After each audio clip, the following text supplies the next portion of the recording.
You are at the edge of a kitchen, a drink going warm in your hand, and a story you have saved all night.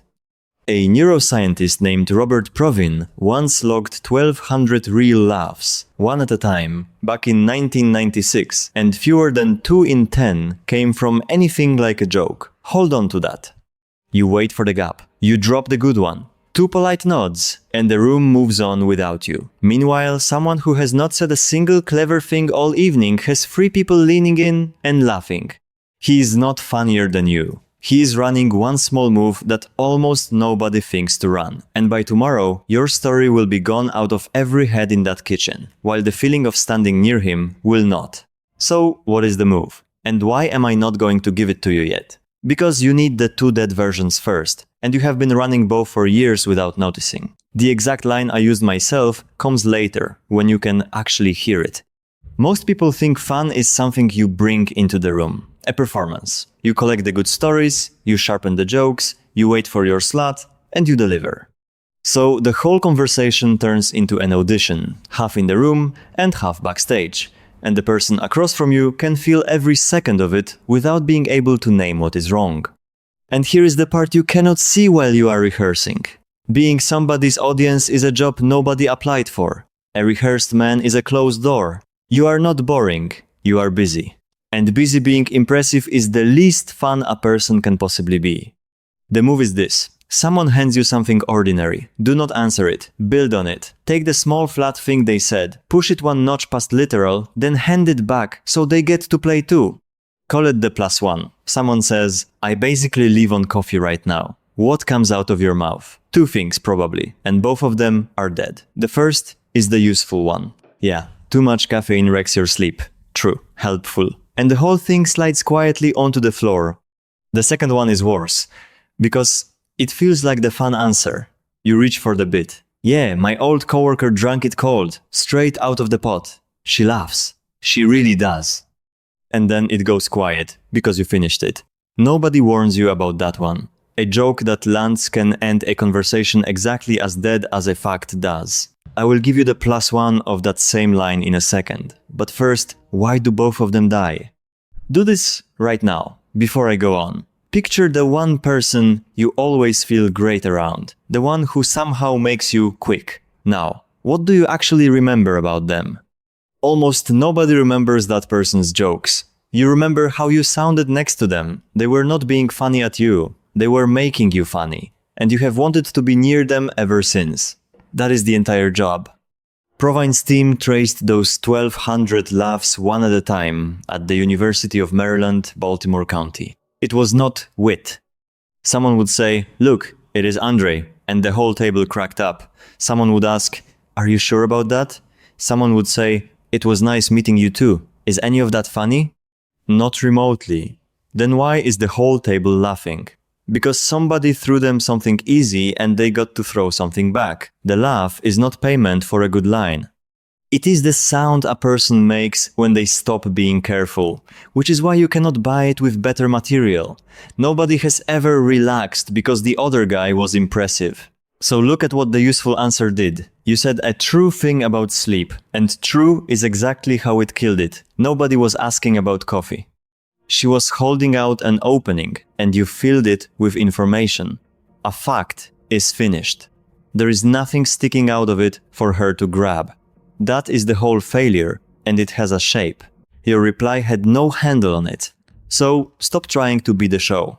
Be the trampoline. A trampoline is not impressive, and that is the point of it. It does nothing on its own.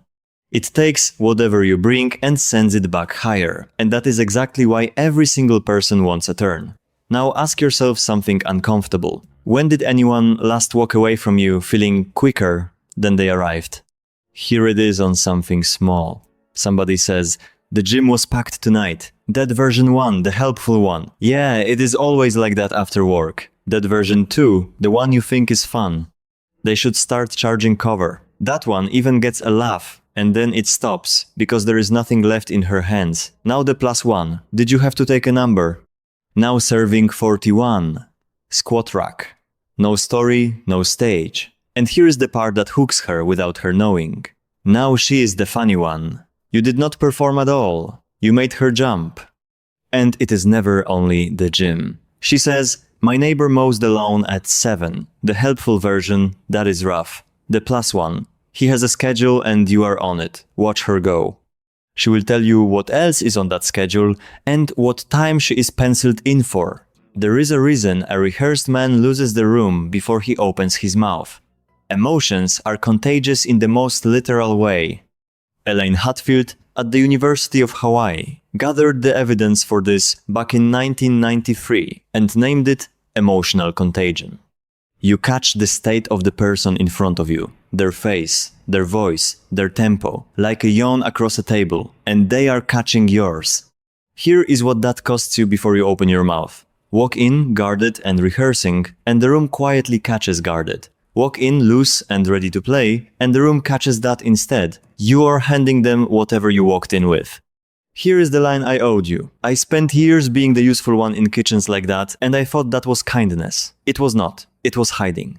A while back, I was cornered at my friend Danny's kitchen counter, coffee not ready yet, talking to someone I barely knew, his sister, in town for the weekend. She said it almost word for word. I am basically living on coffee at this point. And I had about 1 second to decide which man I was going to be. You know this counter. You have stood on her side of it, holding out a flat little sentence, hoping somebody does something with it. The old me answers, "Oh, are you sleeping all right?" Instead I said, "How long have you two been together? Does T know about this?" She laughed and shot straight back, "T knows. T has been sleeping on the sofa." And we were gone. 20 minutes on absolutely nothing. Does it only work on small nothings? No. It works on the big news too, on the new job and the new city and the thing she has been waiting all week to tell somebody, because every flatline anybody says is secretly an offer. And what does one clean bounce do to the person who catches it? It runs both ways. That is the engine. Give a person that bounce and something quiet happens in them, the shoulders drop, the guard goes down, and they start bouncing you back before they have decided to. Now the two of you are climbing higher and higher off each other, and neither one is working for it. You did not entertain them. You let them be entertaining, and their brain quietly filed that whole warm feeling under your name. There is one way to take the move that works and kill it anyway. I did it for a year without noticing. It happens the second you use her line as a run-up to your own. Watch it happen. She says the gym was packed. You say, "That is nothing. I once waited 40 minutes behind a guy filming his own set. Look at what just moved." She handed you something small, and you handed back something bigger. Now she is not playing. She is waiting for you to finish. Same 3 seconds. Same friendly voice. The only thing that changed is which of you ends up being the interesting one.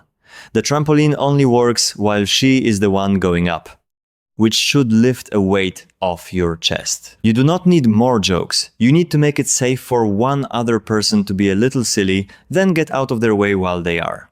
That is the handle, and you are the one who leaves it on.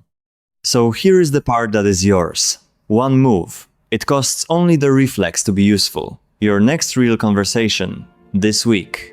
Someone hands you a flat little nothing, and you feel yourself already loading the correct helpful answer. Who with? Not your closest people. One ring out. The coworker you like and barely know, or the friend of a friend you have stood beside at things for a year. They say something flat about their week. You do not agree with it, and you do not sympathize. You take the one small thing in it, push it a notch past literal, and hand it straight back. Then you stop talking and let her swing. And here is the strange part. You will walk off remembering almost nothing they said. They will walk off remembering you.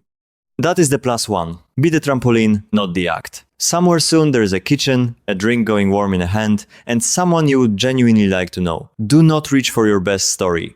Take a small flat one of theirs and send it back higher. That is how a stranger decides you are the most fun person in the room. Not the funniest. The one they got to be funny with.